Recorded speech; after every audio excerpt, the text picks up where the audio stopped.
the stem that you can see here connects the actuator and the disc of the valve. The stem is responsible for positioning the disc. Stems are typically forged and connected to the disc by threaded or welded joints.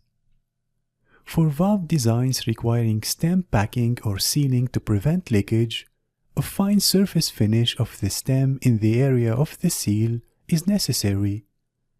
Typically, a stem is not considered a pressure boundary part. Connection of the disc to the stem can allow some rocking or rotation to ease the positioning of the disc on the seat. Alternately, the stem may be flexible enough to let the disc position itself against the seat. However, constant fluttering or rotation of a flexible or loosely connected disc can destroy the disc or its connection to the stem. Now, there are two types of valve stems: rising stems and non-rising stems. These two types of stems are illustrated in the following figures. They are easily distinguished by observation.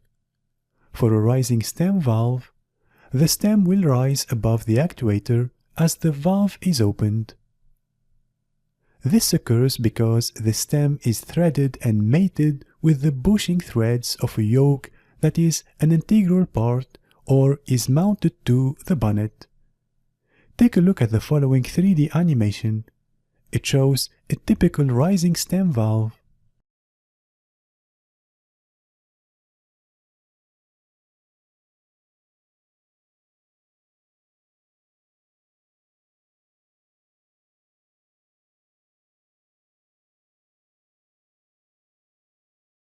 For non-rising stems, there is no upward stem movement from outside the valve. For the non-rising stem design, the valve disc is threaded internally and mates with the stem threads, as highlighted here.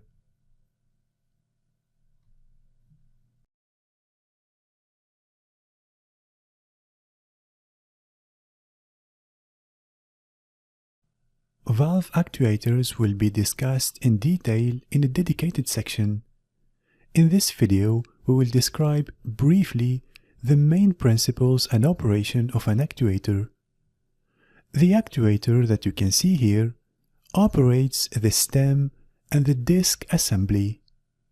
An actuator may be a manually operated hand wheel, as in our example here, a motor operator, a solenoid operator, a pneumatic operator, or a hydraulic operator. In some designs, the actuator is supported by the bonnet.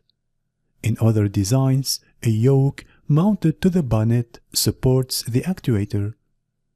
Except for certain hydraulically controlled valves, actuators are outside of the pressure boundary.